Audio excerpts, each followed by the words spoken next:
Sandal jepit berbahan baku karet alam. Lagi elemen Pak Syamaun ini adalah air, kayu, logam, api, dan yang terakhir tanah. Pertanyaannya adalah untuk tahun kerbau, apakah bisa lebih baik? Lihat siklus kokinya. Nah, apakah lagi bagus? Kalau itu bagus, ya itu akan juga membantu. Perhatikan juga kondisi feng shui pabriknya dan rumahnya. Apakah ini juga sudah baik? Ya, jadi itu jawabannya. Kalau semuanya itu belum optimal, belum tentu juga baik.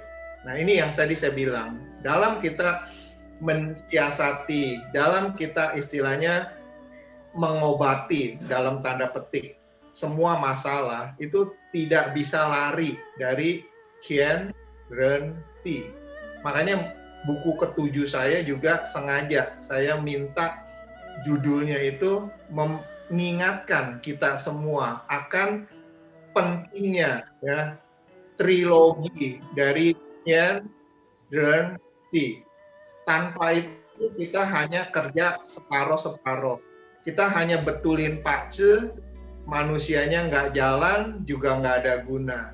Manusia dan pace-nya udah oke, feng shui-nya tidak jalan, ini juga ada bagian yang kurang. Jadi kalau ibaratkan Tian Renti itu adalah 4 roda di kendaraan. Kalau salah satu atau kalau 2 dari rodanya itu tidak berputar dengan baik, maka laju kendaraannya pun akan nggak maksimal. Untuk semua yang pernah berkonsultasi, udah pasti pernah dengar ceritanya begini. Kalau kehidupan itu saya boleh ibaratkan seperti kita berkendaraan dari titik A ke titik B. Maka faktor langit atau faktor pakce itu ibaratnya kita punya peta, kita punya GPS, kita punya Waze atau apalah yang tujuannya untuk menginformasikan supaya kita tidak tersesat, supaya dari titik A, titik B, kita terhindar dari jalur karpet merah. Nah, apakah hanya dengan kita berbekal GPS, kita akan sampai ke titik tujuan kita dengan enak? Belum tentu. Masih dibutuhkan kemampuan kita dalam membawa kendaraannya. Masih juga diperlukan sopan santun kita berkendaraan. Nah, inilah faktor manusia. Nah, sekarang kita udah punya GPS, kita udah bisa bawa kendaraan, kita udah sopan santun di jalanan. Apakah ini juga akan menjamin bahwa kita akan sampai di tempat tujuan dengan cepat, aman, nyaman? Belum tentu. Bagaimana kondisi jalanan yang kita liwatin? Bagaimana kondisi kendaraan yang kita pakai? Nah, jalanan ini ibaratnya lokasi. Kendaraan ini ibaratnya bangunan kita. Nah, inilah feng shui. Inilah faktor bumi. Nah, untuk mendapatkan semuanya yang baik, ya semuanya ini kita harus berdayakan. Semuanya ini harus kita perhatikan. Kalau jalanan yang kita lewatin longsor, jalanan yang kita lalui itu ketutup tumbangan pohon, atau ketutup longsoran, atau ambles, ya kita juga mungkin nggak akan sampai, atau kalau sampai pun akan terlambat. Begitu juga kalau motornya, kalau sepedanya, kalau mobilnya, kita nggak pernah rawat, kita nggak pernah servis, mungkin rantainya copot, olinya habis, bensinnya nggak ada, atau remnya blong. Nah, inilah mobil ini, kendaraan ini ibaratnya feng shui rumah kita, feng shui pabrik kita, feng shui gudang kita, feng shui toko kita. Nah, inilah tiga-tiganya ini harus optimal. Kalau salah satu nggak dilakukan, maka ada yang kurang, ada yang ceritanya titik lemah yang kita nggak bisa jaga. Yang ini yang sumber masalah. Nah ini yang tolong teman-teman semua juga harus ketahui.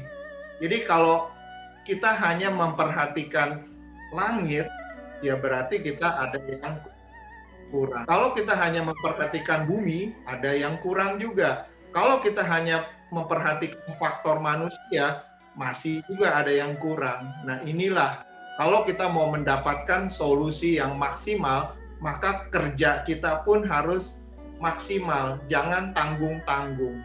Selama kita masih kerjanya setengah-setengah, maka hasilnya pun masih question mark.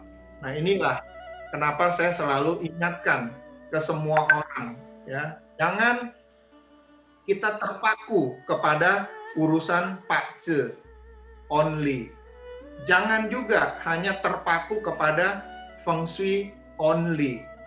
Jangan juga terpaku kepada faktor manusia only. Nah, manusia ini apa? Ikut kursus, ikut seminar, ikut pelatihan, ikut coaching, ikut segala macam. Itu nggak bisa menjawab semua persoalan hidup. Ya, tiga-tiganya harus kita berdayakan. Tiga-tiganya harus jalan. Barulah kita bisa mendapatkan kehidupan yang lebih minim problem. Tolong digarisbawahi, lebih minim. Bukannya tidak ada problem.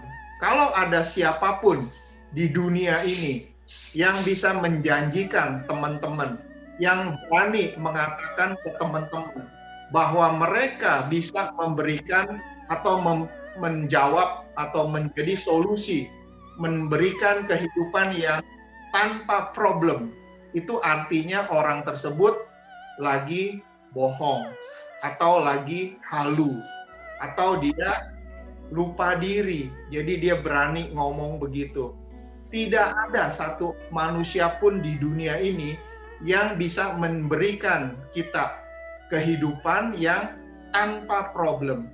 Yang bisa hanyalah memberikan kehidupan yang minim, seminim mungkin problem. Nah ini yang tolong kita semua perhatikan. Jadi mulai hari ini, kalau teman-teman baca atau teman-teman dengar, ada ahli ini, dia berani jamin, dia bisa kasih kehidupan yang tanpa problem. Coba aja lihat, hidup dia masih ada problem nggak? Pasti masih ada, karena dia masih harus cari duit untuk memberikan konsultansi. Nah inilah kita juga yang saya bilang, dalam mengaplikasikan pakce, dalam menerapkan ilmu feng shui, harus pakai logika. Jangan meninggalkan objektivitas. Dengan begitu barulah kita bisa lebih kecil kemungkinan menjadi orang yang fanatik, menjadi orang yang tahayul. Atau kalau kita di posisi sebagai klien, kita meminimalkan diri kita dibohongin oleh praktisi feng shui. Nah inilah saya yang selalu nggak pernah ragu untuk sharing ke semua orang. Karena bagi saya itu, kita harus selalu tidak boleh meninggalkan logika. Jadi saya nggak pernah mau menerapkan ilmu feng shui, apalagi ilmu pakce yang bernuansa mistik, yang bernuansa tahayul. Saya tahu di luar sana itu banyak yang begitu, yaitu pilihan mereka. Tapi pilihan saya, dan saya selalu tidak pernah ragu untuk cerita ke semua orang, yaitu kita harus pakai logika kita. Jangan tinggalkan objektivitas kita. Nah, barulah itu kita akan mendapatkan hasil yang positif.